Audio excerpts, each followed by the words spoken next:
Cacao cultivation is a fascinating and essential part of the global chocolate industry, as it provides the raw material needed for chocolate production. The process of cultivating cacao involves several stages, from planting the trees to harvesting and processing the beans. Below is an overview of cacao cultivation.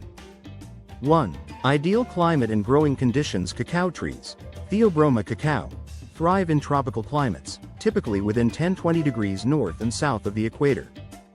They require high humidity, stable temperatures between 20 degrees Celsius and 32 degrees Celsius, 68 degrees Fahrenheit, 90 degrees Fahrenheit, and regular rainfall. Cacao grows best at altitudes between sea level and 1,000 meters, although some varieties can survive in higher altitudes. 2. Choosing the right location. Cacao is a shade-loving plant, meaning it grows well under taller trees that provide protection from direct sunlight.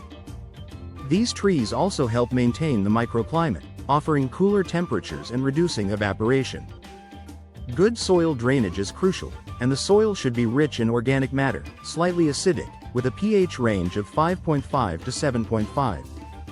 3. Planting cacao trees. Cacao trees can be grown from seeds or through grafting. When planting from seeds, the seeds are extracted from ripe cacao pods, cleaned, and then germinated in a nursery for a few months before being transplanted.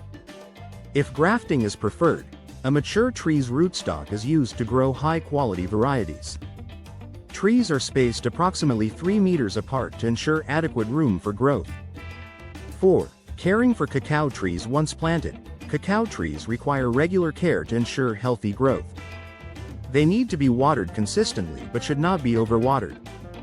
Fertilization with organic compost or natural fertilizers provides essential nutrients. Pruning is also necessary to remove dead branches and maintain the tree's shape.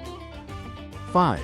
Pollination and flowering. Cacao trees produce small, fragrant flowers that bloom on the trunk and larger branches. These flowers are pollinated by tiny insects, such as midges. However, pollination is often not very efficient, and some cacao farmers rely on hand pollination to improve yields. Flowers give way to the formation of cacao pods, which will eventually mature into the beans used in chocolate production. 6. Harvesting the pods. Cacao pods take about 5 to 6 months to mature. When they turn yellow, orange, or red, depending on the variety, they are ready for harvest. Harvesting is typically done by hand, using machetes to cut the pods from the tree. Care must be taken to avoid damaging the tree and the surrounding pods. 7. Fermentation and drying. After harvesting, cacao pods are opened to extract the beans, which are surrounded by a sticky, sweet pulp. The beans are then placed in wooden or plastic containers to ferment for several days.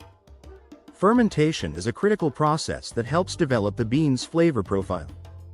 After fermentation, the beans are spread out in the sun to dry, reducing their moisture content to about 7%. 8. Processing and export. Once dried, cacao beans are packaged and shipped to chocolate manufacturers, where they are roasted, cracked, and processed into cacao nibs, cocoa powder, and cocoa butter. These products are the foundation for making chocolate, whether it's dark, milk, or white chocolate. 9. Challenges in cacao farming. Cacao cultivation faces several challenges, such as pests and diseases, like cacao pod borer and black pod disease, climate change, and fluctuating market prices. Farmers are increasingly turning to sustainable farming practices, like agroforestry and fair trade certifications, to improve both the environmental impact and the livelihoods of cacao growers. 10. The future of cacao cultivation. As demand for chocolate continues to rise globally, there is increasing interest in sustainable and innovative farming techniques. Research into cacao varieties that are more resistant to disease, require less water, or can thrive in changing climates is underway. Additionally, cacao farming is becoming a more integral part of social and environmental movements, with greater attention to fair wages, land management, and the environmental sustainability of cacao plantations. Cacao cultivation is not just about growing a crop. It is about preserving a delicate balance between nature, sustainability, and the communities that rely on this iconic plant.